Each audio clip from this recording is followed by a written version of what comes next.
¿Qué tal? Muy buenas noches. Yo soy Genaro Lozano y esto es Punto y Contrapunto de lunes. Muy buen inicio de semana. El Congreso de la Unión acaba de reiniciar labores y lo hace en pleno año electoral, con múltiples pendientes, muchísimos pendientes y con una iniciativa preferente en materia energética. ¿Qué debería ser prioridad para las y los legisladores? Regular finalmente cannabis, mejorar la iniciativa de outsourcing, revisar la autonomía del Banco de México o regular las redes sociales.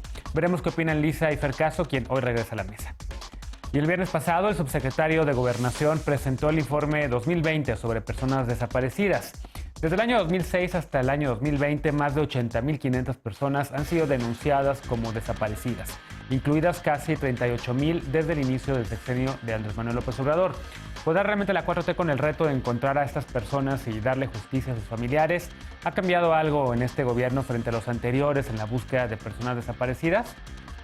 Y la secretaria de Gobernación, Olga Sánchez Cordero, negó categóricamente que el hallazgo de 19 cuerpos de personas migrantes encontrados, calcinados en una camioneta en Camargo, Tamaulipas, se parezca en algo a la tragedia de los migrantes asesinados en San Fernando, Tamaulipas, en el 2010.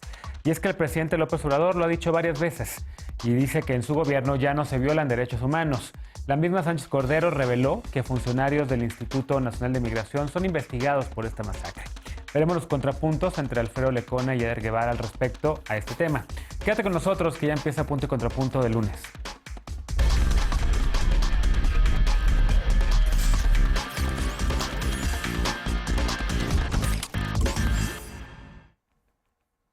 La llamada ley del outsourcing, la posible reforma a la ley del Banco de México, la promulgación de una nueva ley de la Fiscalía General de la República, la reforma al Poder Judicial, la regulación de cannabis, el tema también de la prohibición de las terapias de conversión, tantos temas que reaparecen en la agenda legislativa para el nuevo periodo ordinario de sesiones que empieza hoy o que empezó hoy en ambas cámaras.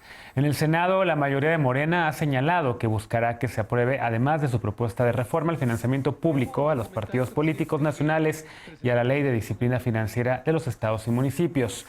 Está también la regulación de las redes sociales, una iniciativa que, según adelantó el presidente López Obrador, enviará en los próximos días junto con la propuesta para que las funciones de algunos organismos autónomos como el INAI y el IFT, el Instituto Federal de Telecomunicaciones, sean absorbidas por algunas secretarías de Estado. En la Cámara de Diputados, este es el tercer y último año de la 54 legislatura, donde por primera vez las y los diputados andarán en campaña buscando su reelección. Además de la agenda de prioridades y pendientes que tiene Morena, hoy el mismo presidente envió una nueva iniciativa preferente que busca reformar la ley de la industria eléctrica y fortalecer a la Comisión Federal de Electricidad. Y aunque los partidos de oposición han destacado que su prioridad será discutir la recuperación económica y la atención a la pandemia de COVID-19 frente al tsunami de Morena, quizás poco puedan avanzar en sus propuestas. Veremos qué opina la mesa de los lunes y para ello saludo con mucho gusto, como siempre, a Lisa Sánchez, directora general de México Unido contra la Delincuencia. ¿Cómo estás, querida Lisa? Muy bien, muy buenas noches a todas y a todos. Bienvenida, Fer, a nuestra mesa. ¡Qué emoción! Hoy está también con nosotros Alfredo Lecona, activista y analista. ¿Cómo estás, Alfredo? Muy bien, querido Genaro, también muy contento de tener a Fer de vuelta con nosotros. Eder Guevara, fundador de Morena y antropólogo. ¿Cómo estás? Hola, querido Genaro, muy bien, buenas noches. Contento de tener a la mesa con la que yo llegué. No sé si lo original, pero sí con Pues yo también estoy muy contento porque ya está en México, ya regresó a su maestría y está otra vez aquí en este espacio invitada Fernanda Caso, analista y periodista. ¿Cómo estás, querida Fer? Bienvenida a México. Muy bien, encantada de estar con ustedes, de saludarlos y bueno, saludar desde luego a toda la gente que nos ve, pero bueno, por supuesto compartir con ustedes este espacio que me llena de emoción y que me trae muchos buenos recuerdos. Pues todos te queremos, qué bueno que estás por acá. Y a ver, empiezo contigo. ¿Cómo ves al país? ¿Cómo ves la agenda legislativa, sobre todo en este periodo? ¿Qué destacarías? Hay evidentemente muchos pendientes que han dejado senadores y diputados de meses pasados, de legislaturas previas, pero sobre todo también ahorita pues prioridades como esta ley de iniciativa preferente que manda el presidente en materia energética. ¿Qué destacarías? ¿Qué ves positivo? ¿Qué te preocupa? Yo creo que lo que vamos a estar viendo es una agenda estrictamente electoral, donde los temas van a ser más mediáticos que realmente legislativos. Creo que ese es el riesgo que se corre. Si de por sí en cualquier año electoral lo que se ve es una falta de atención por parte de los diputados, porque ya muchos de ellos, además, en este año que va a haber reelección, van a estar en campaña. Lo que vamos a tener van a ser a los suplentes ejerciendo cargos y con incentivos que no necesariamente son muy claros, ¿no? Muchos de los suplentes en realidad van a estar haciendo campaña por los titulares y el tiempo que estén dedicando a la Cámara va a ser tiempo a medias. Otros de ellos van a estar buscando cómo congraciarse tal vez con el presidente, cómo empezar a jugar un papel que les permita subir en el escaño político, subir un escaño más en la política. Creo que tampoco son los mejores incentivos cuando quieres tener un buen resultado entre los legisladores. ¿Qué es lo que creo que le debería apostar hoy la oposición? Es justamente a presionar a Morena a que todas aquellas cosas de las que se ha comprometido, como justamente, y no solo se ha comprometido, sino que tiene el deber legal, como la regulación de la marihuana, entrarle a temas que pueden ser polémicos como la despenalización del aborto, temas que son fundamentales en el país y que además son agendas que tenemos pendientes. Entiendo que algunos son temas locales, pero incluso las legislaturas locales van a estar pasando por procesos similares y creo que es justo un momento en el que la oposición puede presionar mucho para que se vea aprovechando la atención que va a haber por parte del público en este momento, para que realmente se vea cuál es la postura de Morena y se puede evidenciar frente al público. Por otro lado, creo que Morena tiene que aprovechar este momento para poder cumplir y realmente hacerle patente a los electores que si le dan un voto más en la próxima elección, van a contar con legisladores que realmente los representen. Claro, a ver, ahí está una primera agenda más o menos de Fer que toca más lo que la oposición podría hacer, también por supuesto con Morena. ¿Qué ves tú, Eder, y qué crees que será la prioridad? ¿Cuál crees que será la prioridad legislativa de Morena en ambas cámaras? Por ahí estaba también el tema de una iniciativa para poder reformar la Constitución y que personas que no sean mexicanas de nacimiento pudiesen también competir por un cargo de elección popular, pero ese tema pues tampoco, digamos que no se ve tan prioritario. Hay prioridades y dentro de esas prioridades está esta iniciativa del presidente de una reforma energética. ¿Qué otras prioridades ves? Sí, esta iniciativa para quitar el candado para que las personas nacionalizadas mexicanas puedan aspirar a cargos legislativos, creo que tendría que ser prioritaria, es importante porque es un acto de discriminación que no se les permita, pero bueno, todavía ni siquiera se ha discutido en comisiones. Yo veo dos temas con la nueva legislatura, con la nuevo periodo.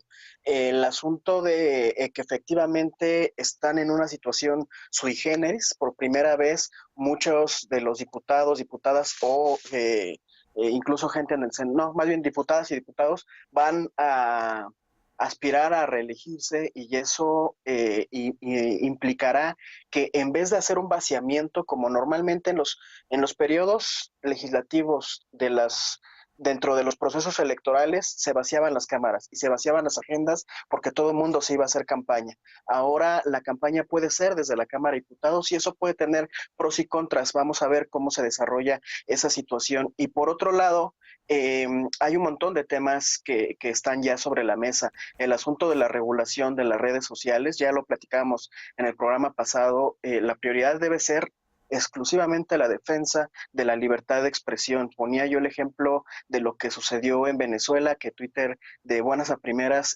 sin mediación alguna de ninguna instancia gubernamental o internacional, decidió suspender la cuenta de la Asamblea Nacional, de la nueva Asamblea Nacional de Venezuela.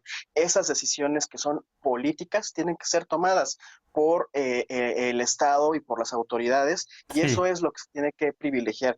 El asunto también está pendiente y es una de las demandas permanentes, el asunto de la despenalización del aborto, el asunto de la regulación de la cannabis, la despenalización del uso de la cannabis, con muchas observaciones que se hicieron de cómo se aprobó en el Senado y ahora tendrán que discutirlo y aprobarlo en la Cámara de Diputados. Entonces, habrá que ver cómo se comportan la legislatura. Hay una estrategia evidente de la oposición que se parece mucho al Vox. Con la izquierda amagan y con la derecha golpean. Insisten en que se apruebe la iniciativa para despenalizar el aborto y si la aprueban, la derecha va a pegar electoralmente con eso en la ciudadanía y si no, al contrario, ¿no? Van a hacerlo. A ver, vamos a ver si coincide Luisa con esta lectura tuya, sobre todo con el tema de cannabis, que yo estoy seguro que es una de las prioridades que a Lisa le gustaría ver ya reguladas, como a todos los colectivos que están empujando estos temas.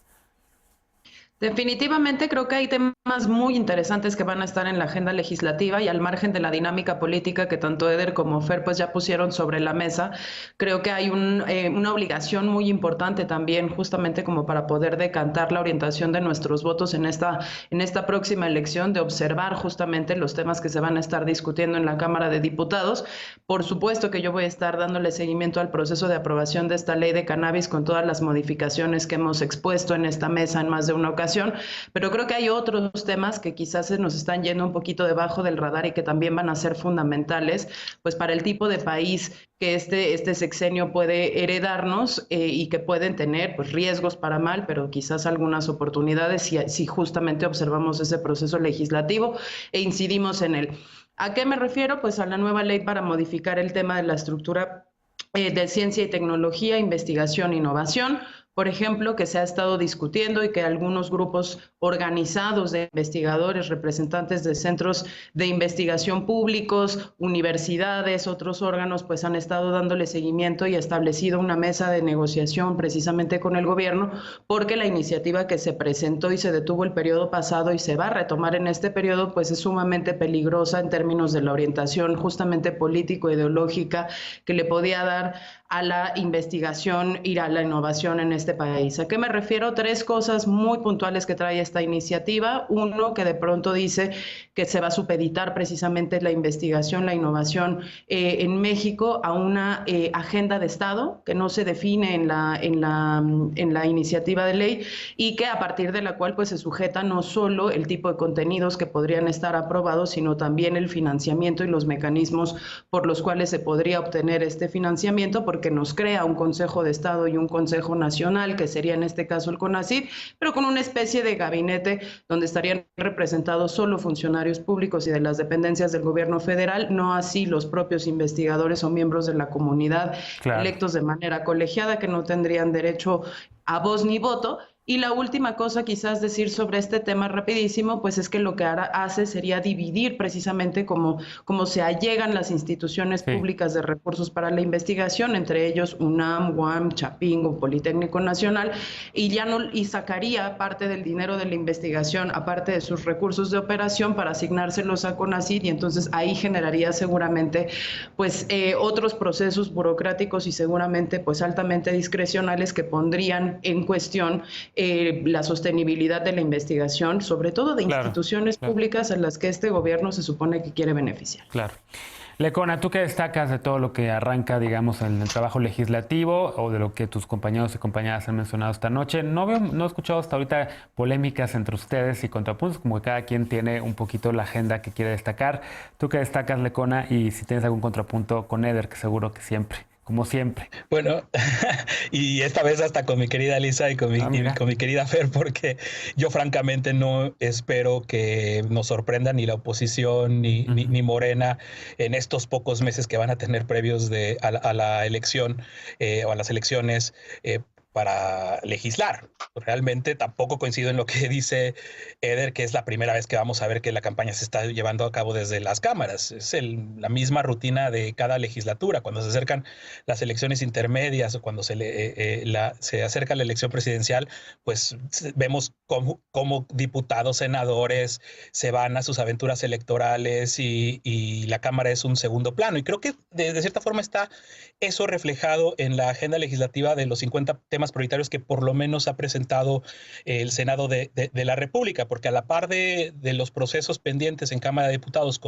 tan importante como uno de ellos tan importante como el de cannabis, en el Senado solamente vemos esa disputa de las cosas que quedaron en la legislatura pasada, que ojalá con la presión, eso sí, de la elección y de la rendición de cuentas, puedan ser principalmente las víctimas, por ejemplo, en el caso de la Fiscalía General de la República, quienes evidencien lo terrible de desaparecer la ley o de abrogar la ley que hoy se tiene, la ley general para la Fiscalía General de la República, y se apruebe esta que quiere el fiscal Hertz y que quiere Ricardo Monreal para desaparecer la participación ciudadana y desaparecer la obligación que hoy tiene la Fiscalía General de la República todavía de acompañar a las víctimas de desaparición y sus familiares en la búsqueda de sus seres amados, de sus seres queridos. Entonces, esa es una de las más importantes. Obviamente este tema de las redes sociales que salió, pues porque si esto es campaña, como bien nos dice Eder, pues viene de Palacio Nacional una muy buena parte de este tema, ¿no?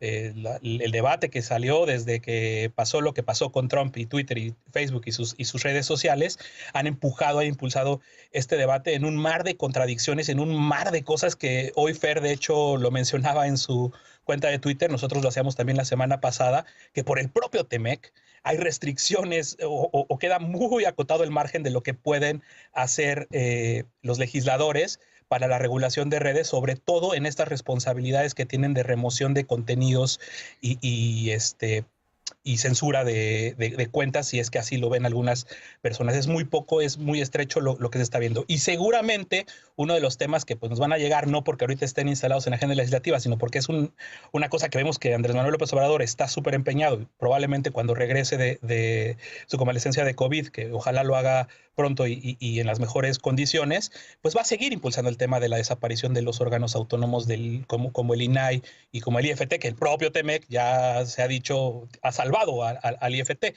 pero se va a insistir desde luego en esta locura que no tiene ninguna posibilidad de que se concrete, porque se necesitan 2/3 partes de un Congreso representado por partidos políticos que están en una disputa política para poder modificar la Constitución y desaparecer el Instituto Nacional de Acceso a la Información Pública, cosa que parece que no va a pasar. Entonces, pues sí, claro, campañas y solamente cosas relacionadas con las campañas, lo que vamos a ver en el circo legislativo en los próximos meses. Claro.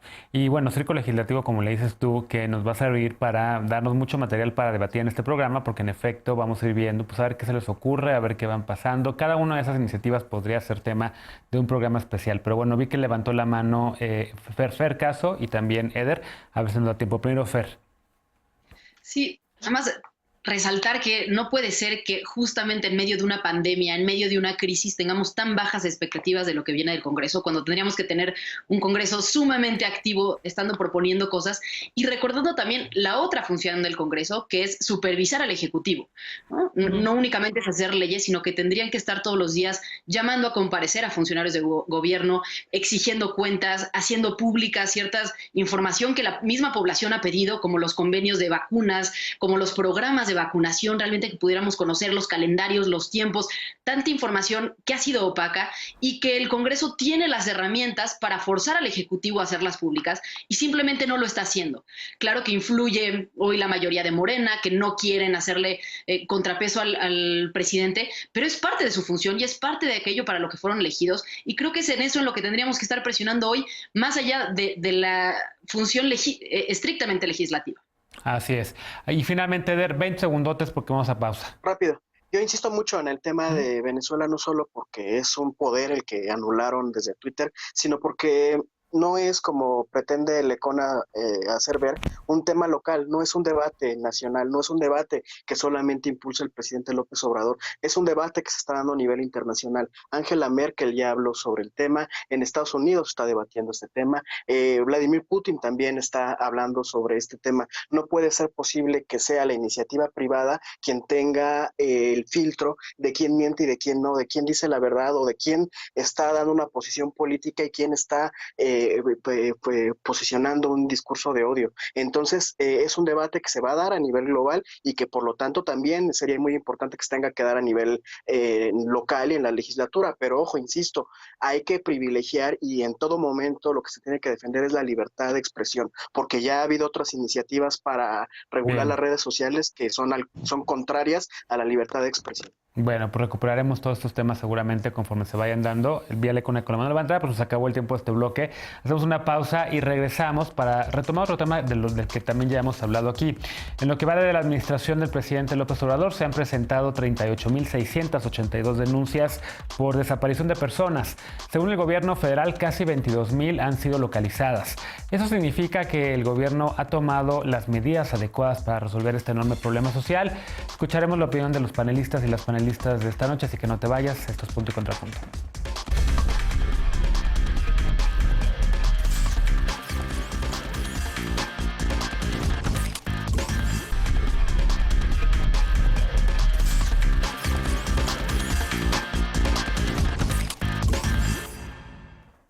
Estamos de regreso de Punto y Contrapunto. El viernes pasado se presentó el informe 2020 sobre búsqueda e identificación de personas desaparecidas. Según la información recabada entre las fiscalías estatales, en lo que va de este sexenio, se han levantado 38.682 denuncias por desaparición de personas, de las cuales se ha localizado el 43%.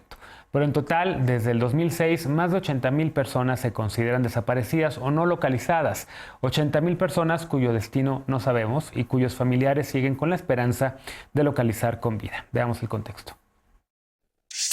En México se presentaron 80.517 denuncias de personas desaparecidas o no localizadas entre 2006 y 2020, según el informe 2020 sobre búsqueda e identificación de personas desaparecidas, presentado este viernes. En los 2 años de esta administración se han reportado 37.808 denuncias, de ellas casi 22.000 personas han sido localizadas, el 92% con vida. Las denuncias por desaparición de personas se detonaron en 2006 con el inicio de la llamada guerra contra las drogas. Ese año se registraron 244. En 2019 se alcanzó un pico máximo de 8.964 y en 2020 la cifra bajó 22% con 6.957 denuncias. El Registro Nacional de Fosas Clandestinas y Cuerpos Recuperados apunta que desde el 1 de diciembre de 2018 y hasta el 31 de diciembre de 2020 se exhumaron 2.395 cuerpos de fosas clandestinas. En 2020 se localizaron 559 fosas, la mayoría en Jalisco, Guanajuato, Colima, Michoacán y Zacatecas, y se recuperaron 1.086 cuerpos.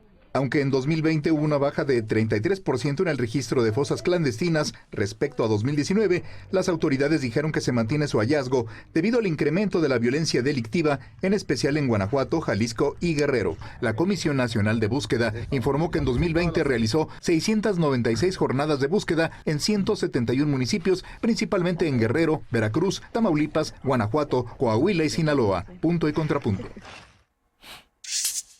Segundo tema a discutir esta noche, un tema, Alfredo, que ya hemos tocado en varias ocasiones, un tema que desafortunadamente sigue siendo tema en nuestro país, el tema de las desapariciones. ¿Cómo viste este informe del viernes pasado? ¿Ves algún cambio? ¿Qué destacarías? Y si en efecto, sí ves la voluntad de este gobierno y sobre todo del subsecretario Encinas, de encabezar una búsqueda que realmente dé con estas personas y que pueda llevar justicia a las familias de los miles de desaparecidos en este país. ¿Cómo lo ves? Bueno, primero que nada, el cambio es innegable.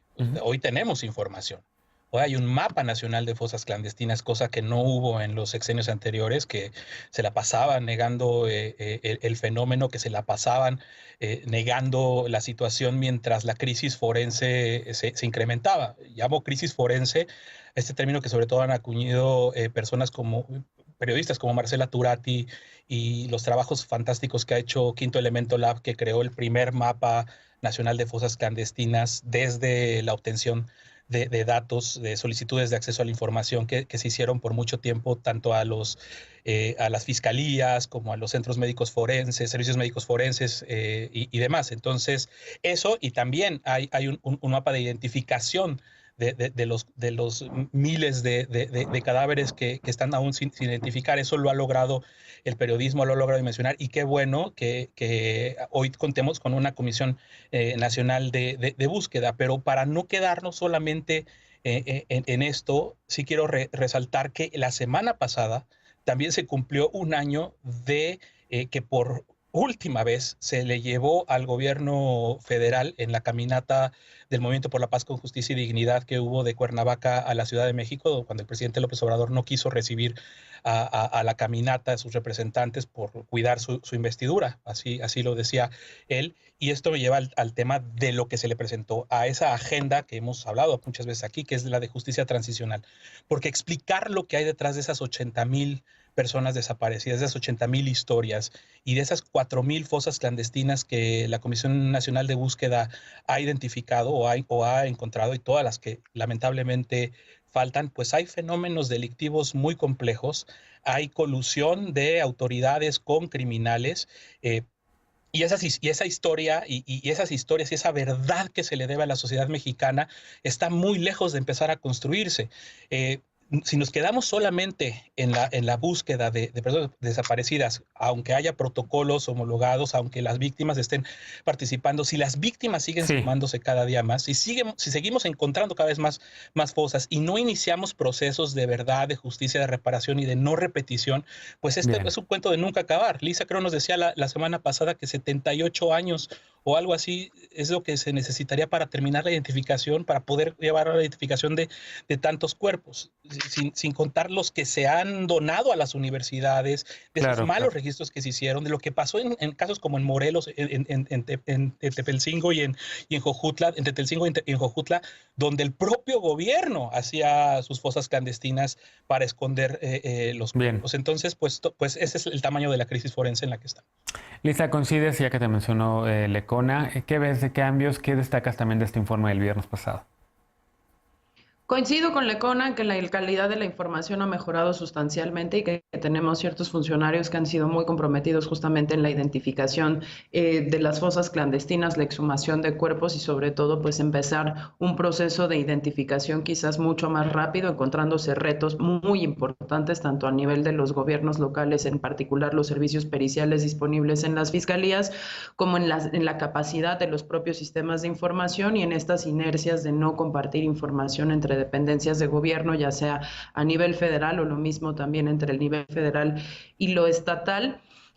Yo como más bien lo que intento es encontrar un poquito como cuáles serían las soluciones. Rescato un texto que salió publicado en estos días en la revista Nexos justamente sobre las áreas de oportunidad que existen en el intercambio de información, sobre todo para lograr la identificación de las personas desaparecidas a partir de las huellas dactilares que se toman, digamos, premortem o cuando las personas están vivas y entregan sus huellas dactilares para procesos de registro en el gobierno, puede ser para el Instituto Nacional Electoral, lo mismo que para el tema de los biométricos en los pasaportes, y cómo esto dentro del correcto mecanismo, haciendo extrema protección de los datos personales y cumplimiento de esas leyes y de las leyes o las normativas que rigen, por ejemplo, a la Comisión Nacional de Búsqueda, se podría hacer una identificación muchísimo más pronta y expedita, justamente porque lo que decíamos en mesas pasadas, que era la referencia que hacía Lecona, es que el rezago que tenemos de identificación de personas reportadas como desaparecidas, encontradas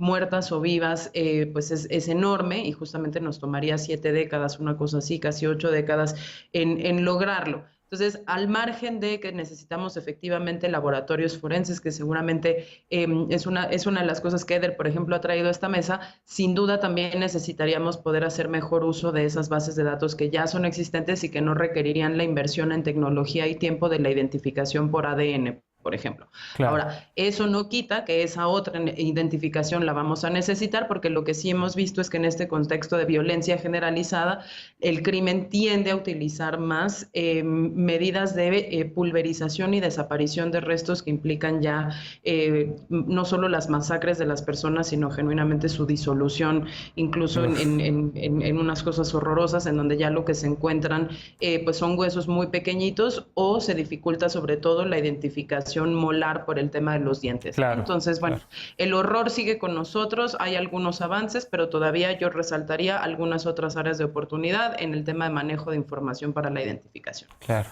Eder, en efecto, parece que sí hay un grupo de personas dentro de la 4T que en efecto quieren realmente que haya justicia, que quieren que avancen estos temas, pero de repente vemos los números y no mejora la situación ni de la violencia, ni las denuncias tampoco de personas desaparecidas. Parece, creo que leía que hoy leía que este 2021 arrancó también muy violento en el país y que no hay mejoría. Y pues no parece que esto vaya a cambiar, ni siquiera con pandemia. ¿Cómo lo ves?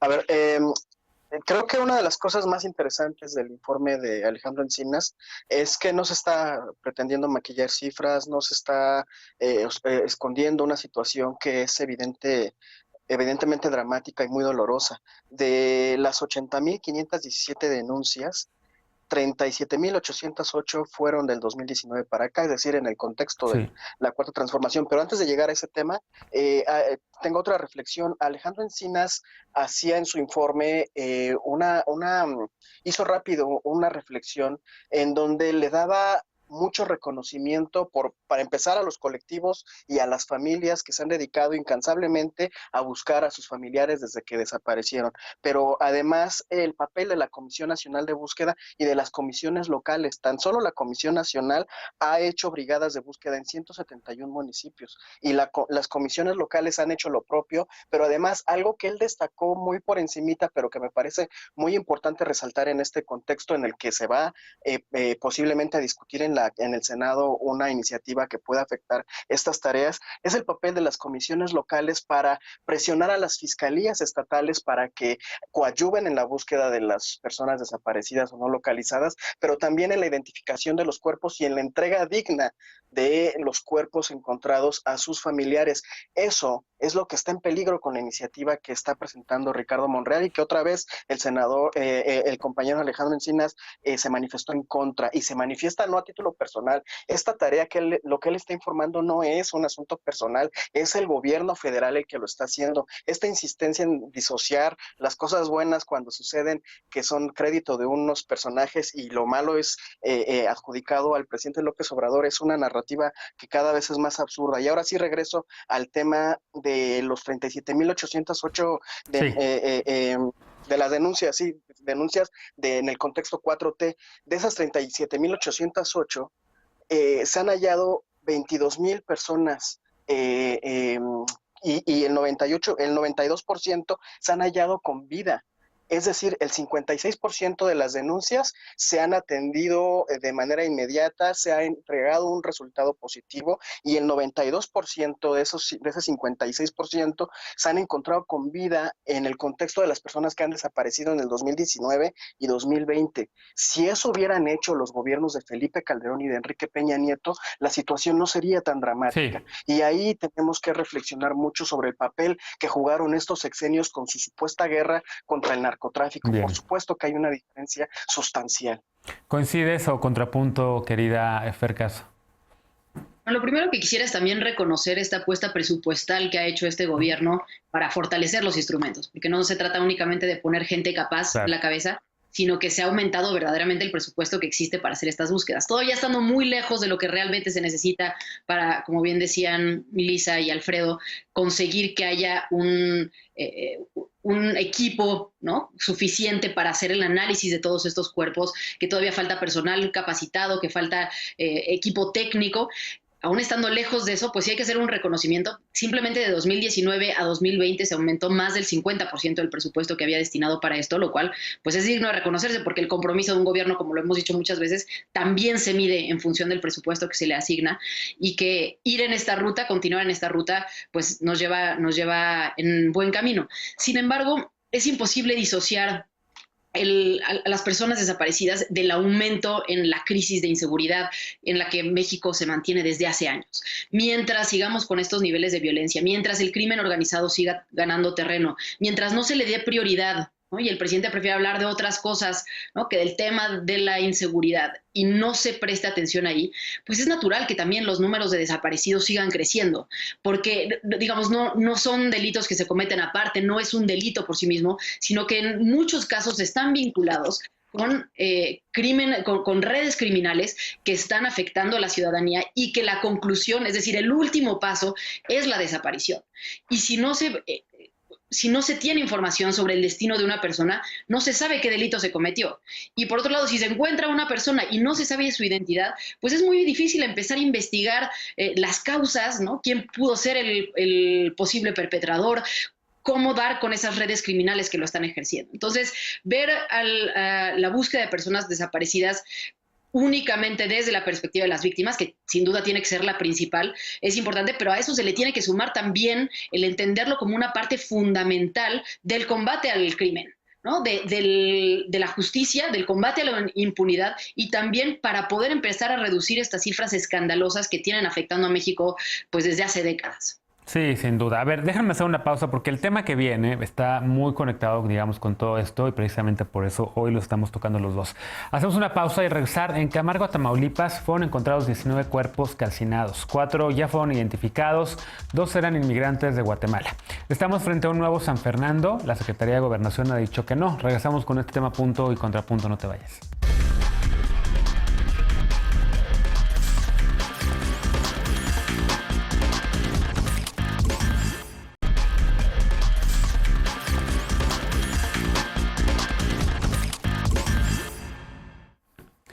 Estamos de regreso en Punto y Contrapunto. La semana pasada, tras darse a conocer el hallazgo de 19 cuerpos calcinados en Camargo, Tamaulipas, la titular de la Secretaría de Gobernación, Olga Sánchez Cordero, descartó que haya paralelo con la masacre de San Fernando, la del 2010. La comparación no la hizo la prensa, sino la representación de la oficina en México del Alto Comisionado de Naciones Unidas. En un comunicado señaló su preocupación por un nuevo hecho violento ocurrido contra migrantes en la ruta que siguen para llegar a Estados Unidos. Hace 11 años, en el municipio de San Fernando, fueron localizados los cuerpos de 72 personas migrantes torturadas y asesinados tras ser supuestamente secuestrados por el cártel de los Zetas. A la fecha, el crimen no ha sido esclarecido ni se ha detenido a los responsables. Es comparable con el hallazgo de Camargo, también en Tamaulipas. Veamos el contexto. El gobierno mexicano investigará a agentes del Instituto Nacional de Migración por sospechas de su participación en el asesinato de 19 personas. El pasado 22 de enero se reportó el hallazgo de 19 cuerpos calcinados en Camargo, Tamaulipas. Según la Fiscalía de esa entidad, se localizaron 2 camionetas incendiadas, una con placas de Nuevo León, asegurada por el Instituto Nacional de Migración en diciembre de 2020, con 66 personas extranjeras. En la otra camioneta había 16 cuerpos de sexo masculino, 1 femenino y 2 aún no se han podido identificar. Las autoridades confirmaron que de los 4 identificados hasta ahora, 2 eran de origen guatemalteco. La semana pasada, un grupo de indígenas mayas de la etnia Mam, originaria de San Marcos, en Guatemala, envió muestras de ADN a Tamaulipas tras señalar que hay una alta probabilidad de que los cadáveres pertenezcan a sus familiares. Según su denuncia, perdieron contacto con al menos 13 personas que salieron del municipio de Comitancillo rumbo a Estados Unidos vía México el pasado 12 de enero. La Fiscalía de Tamaulipas informó que la muerte fue provocada por proyectiles de arma de fuego, aunque en el lugar no se encontraron casquillos y que después se les prendió fuego. No se han dado más informes oficiales sobre los hechos ni presuntos responsables. El alcalde de Comitancillo, Héctor López Ramírez, declaró que de los 30 migrantes que salieron de esa localidad, un grupo logró llegar a Estados Unidos y comunicar a sus familiares lo sucedido con el resto de sus compañeros, mientras que el diputado Mario Gálvez publicó en redes sociales una lista de los nombres de las 13 personas que habrían muerto. Punto y contrapunto. Último tema a discutir esta noche, Eder. Decía la secretaria de Gobernación entonces que esto no es comparable con la tragedia de San Fernando. El presidente López Obrador ha reiterado en varias ocasiones, o ha dicho y prometido, que en su gobierno ya no se violan derechos humanos, pero en los hechos la verdad es que están investigando algunos agentes del Instituto Nacional de Migración presuntamente que podrían estar vinculados con este hecho. ¿Cómo lo ves? ¿Realmente no son lo mismo? ¿Crees que se pueda encontrar también la información al respecto de lo que ocurrió en Camargo? Mira, hay que esperar a ver qué dan los resultados de la investigación. Yo creo que, aunque no sea algo similar al caso de San Fernando, sí es una tragedia, sí es una masacre, sí, y se tiene que investigar y dar con los responsables. Hoy, por ejemplo, la secretaria de Gobernación nos dio a conocer que no solamente había personas de origen guatemalteco, también había personas mexicanas en estas camionetas. Yo leí un artículo, un reportaje el viernes, sábado, que decía que a estas personas las extrajeron de una casa y ahí las asesinaron a balazos y después las echaron en la camioneta y las calcinaron. Claro. Es algo que resulta muy dramático, muy doloroso. Hay que esperar para ver cuáles son los resultados, pero sí que bueno que se esté investigando el papel que jugaron estas autoridades del Instituto de Migración, porque ya lo dijo la secretaria, ¿por qué están confiscando una camioneta cuando no les correspondía? ¿Estaban ocultando información? ¿Estaban tapando evidencia? ¿O qué estaban haciendo? ¿Qué estaban pensando estas autoridades al intervenir una de las camionetas dentro de la tragedia? Y también me parece una irresponsabilidad publicar los nombres cuando todavía no se identifican todos los cuerpos. Hay que esperar, incluso por respeto a las familias que están a la expectativa de que tal vez ahí están los cuerpos de sus familiares. Habrá que ver qué resulta, pero sí es importante que se identifique. Otra cosa que ya hemos hablado muchas veces aquí, Tamaulipas, y las autoridades de todos los niveles coludidas con grupos del crimen organizado cuyo origen es Tamaulipas y que se dedican al tráfico de personas, a la trata de personas o secuestrar personas para el sicariato. Ahí hay un tema que es muy grave, que es muy profundo y que resolverlo implica hablar de ello, implica que se le exija a las autoridades de todos los niveles que se hagan investigaciones muy detalladas y por lo mismo creo que tenemos que esperar un poco a ver cuáles son los resultados. legislativos. Eso no aminora en nada la tragedia, ¿eh? Es decir, que no sea como la tragedia de San Fernando no significa que no sea esto una tragedia muy dolorosa. No, de acuerdo, completamente de acuerdo. ¿Cómo lo ves, Fer? ¿Se pueden o no comparar? ¿Coincides con Eder? Hablabas tú sobre el tema del presupuesto, cómo lo han aumentado incluso y lo aplaudías. En este caso también ves algo positivo, digamos, en el tratamiento que le está dando el gobierno de México, en la respuesta de la Secretaría de Gobernación.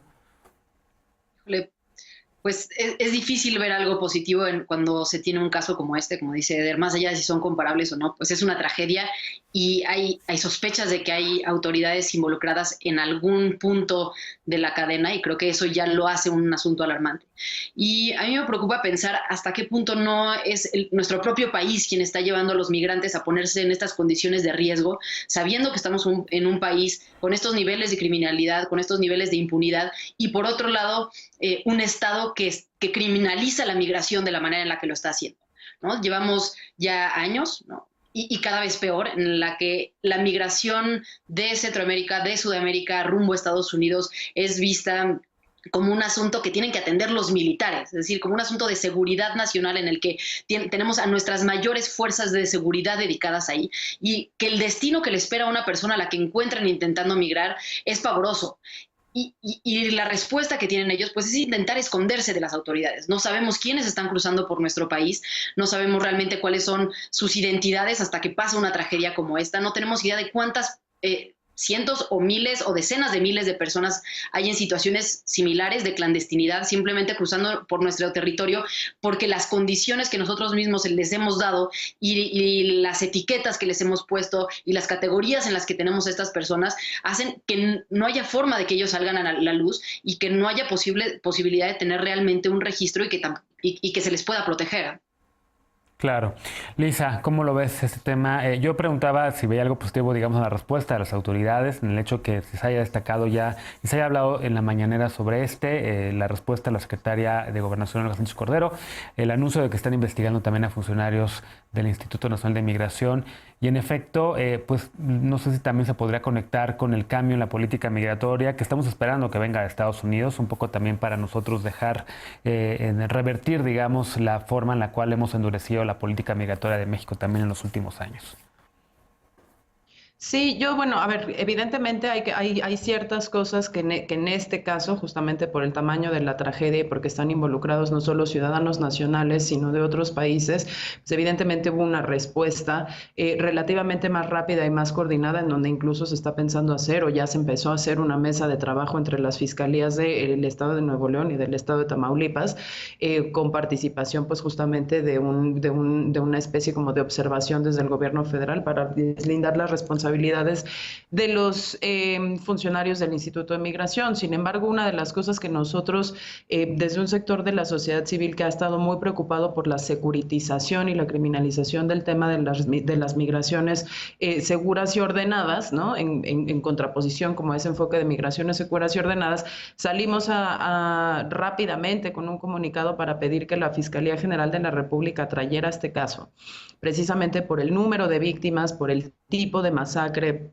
por el hecho de que se sospechaba que había migrantes ahí, por el punto en el que se había hecho y sobre todo por el hecho de que pues el Estado mexicano ha fallado sistemáticamente, y esto sí no es exclusivo de esta administración, en detener estas masacres, ¿no? Y recordábamos ahí que por lo menos pues de 2010 para acá hemos contado por lo menos 5 de una magnitud espeluznante por el número de personas involucradas y cuestionamos justamente pues de cuántas más no estaremos enterados en donde el número de víctimas es menor o donde no se encuentra. Y esa respuesta pues no se obtuvo. El fiscal inmediatamente deslindó esto, se negó a traer la investigación, y por el otro lado pues la respuesta ha sido y sistemáticamente, de hecho el día de hoy para sus suscriptores el medio Animal Político justamente saca un reportaje sobre la política de negación de la Comisión Nacional de los Derechos Humanos, a reconocer precisamente que hay un montón de atrocidades que se cometen en contra de la población migrante con la venia o la omisión de las autoridades mexicanas. Y ahí creo que lo que está en el fondo, más allá de que evidentemente necesitamos una investigación y de esa investigación necesitaremos la transparencia y la prontitud para saber en qué desencadenó, porque recordemos que, por ejemplo, en la tragedia de los Levarón, pues mucho se dijo que iba a haber una investigación, se inició, se recibió incluso a la familia, pero después hubo muy poco seguimiento sobre realmente cómo iba esa investigación y cuáles fueron las sanciones para los responsables. Además de eso, necesitamos discutir cuál es política migratoria de fondo y realmente qué más podemos hacer nosotros en colaboración pues con el país de destino al que la mayoría de las personas aspiran a llegar, que es Estados Unidos, para poder cumplir con nuestras obligaciones de derecho internacional en materia migratoria y proteger a las personas verdaderamente, sobre todo previniendo que este tipo de cosas no se vuelvan a dar. Así es. Y finalmente, Leco, ¿con qué te gustaría cerrar sobre este tema? Tienes oportunidad de cerrar el bloque. Pues primero, pues sí, reprobar la negación sobre la realidad que mantiene el gobierno, no nada más por lo que dijo recientemente la secretaria de Gobernación, que pues no le encuentra similitud a lo de San Fernando, no entiendo yo por qué, porque no es el mismo número de personas migrantes, porque no fueron los Zetas, o por qué, porque justo la última patita de la justicia transicional son las garantías de no repetición. Entonces, de lo que vimos hace ya 10 años en San Fernando, Tamaulipas, con los 72 migrantes, y luego al siguiente año con San Fernando 2, y lo que vimos en Cadereyta, con lo que estamos presenciando en este año, pues la constante es que las personas migrantes en nuestro país pasan por un infierno en el cual sufren vejaciones, en el cual sufren secuestros, en el cual desaparecen y no hay quien los investigue. Esto del fiscal Gertz Manero de rechazar atraer la desaparición este caso de Camargo, pues nos debe llevar necesariamente a hablar de lo que está a punto de cumplirse 2 años. Hace 2 años, y todavía estaba Fer, de hecho, en la mesa, hablábamos de esa desaparición de 20 migrantes, de 19 migrantes en San Fernando, Tamaulipas, que los bajaron un grupo armado de un autobús. Eso fue el 12 de marzo. Después nos enteramos, días después, que no nada más eran esos 19, 21 personas como se manejaba en algunos medios, sino que eran más de 40 que habían desaparecido de la misma forma. En ese momento, tanto Andrés Manuel López Obrador como Alfonso Durazo salieron a decir que probablemente era una nueva modalidad para cruzar la frontera, que simulaban prácticamente su desaparición y que aparecían del otro lado de la frontera posteriormente. Pues no sabemos hasta el momento qué pasó realmente hace 2 años.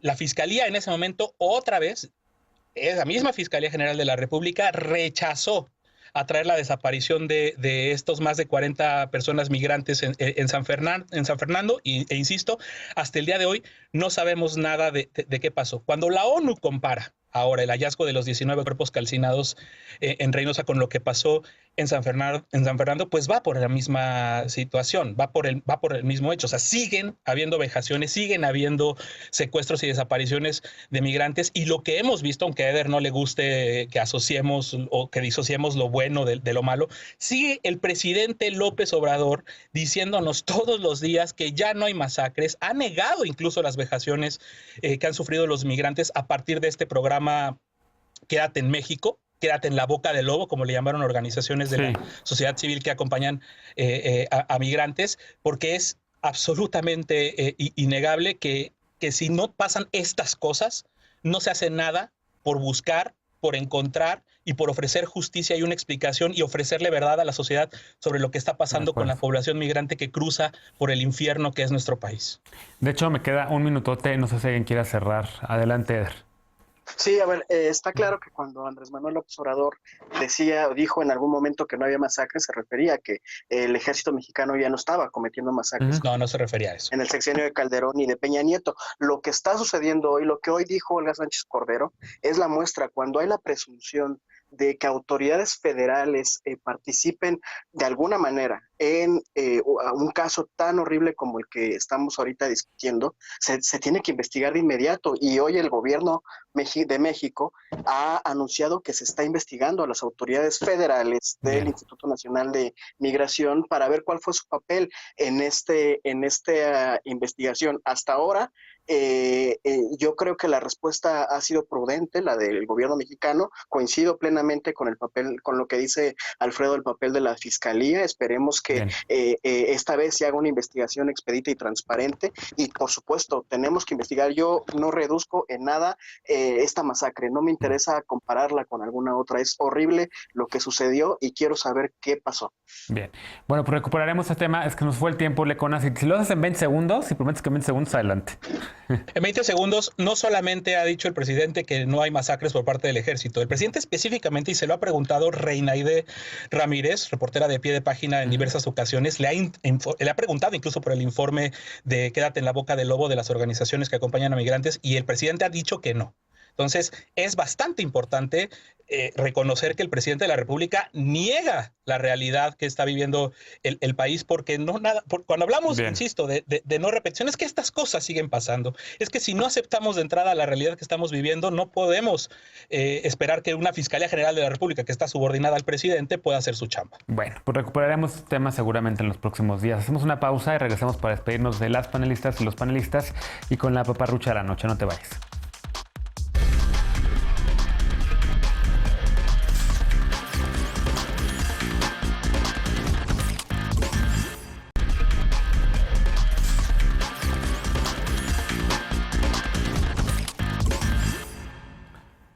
Estamos de regreso para despedirnos con la paparrucha de esta noche. El Frente Nacional Anti-AMLO, Frena, volvió a paparruchear. Desde su cuenta de Twitter, este grupo difundió el siguiente video, un video donde el presidente de Estados Unidos, Joe Biden, ya lo ves en tu pantalla, habla sobre la corrupción en México, la crisis migratoria y en el que expresa su apoyo a la construcción de un muro en la frontera. Según Frena, Joe Biden mandó este mensaje como respuesta a la carta que el presidente López Obrador le enviara en diciembre pasado para felicitarlo por su triunfo electoral. Pero esto es una paparrucha, una mentira, una fake news. Aunque el video es real, este video corresponde al 2006, cuando Biden era senador. Durante un evento con el Club Rotario de Carolina del Sur, Biden ahí habló sobre la corrupción y la desigualdad en México. El demócrata se mostró entonces a favor de la construcción de un muro en la frontera con nuestro país, no para detener el paso de inmigrantes, sino para frenar el tráfico de drogas. Como aquí hemos hablado, desde su primer día como presidente, Biden firmó una orden para detener la construcción del muro ordenada por Donald Trump. Así que esperamos que no hayas caído en la paparrucha. Joe Biden no envió ningún video como respuesta a la carta del presidente López Obrador. Como sabes, seguimos en pandemia, así que síguete cuidando mucho. Utiliza cubrebocas si vas a salir y especialmente si vas a estar en un espacio cerrado. Pero si puedes todavía quedarte en casa, quédate en casa, mantén la sana distancia, lávate las manos bien y con frecuencia. Y nos vemos por acá mañana martes para un nuevo Punto y Contrapunto. Muchas gracias, Lecona. Gracias, Lisa. Gracias, Eder. Y gracias, Fer. Bienvenida a Nueva Cuenta México. Te vamos a estar invitando por aquí frecuentemente. Te mando un beso y gracias.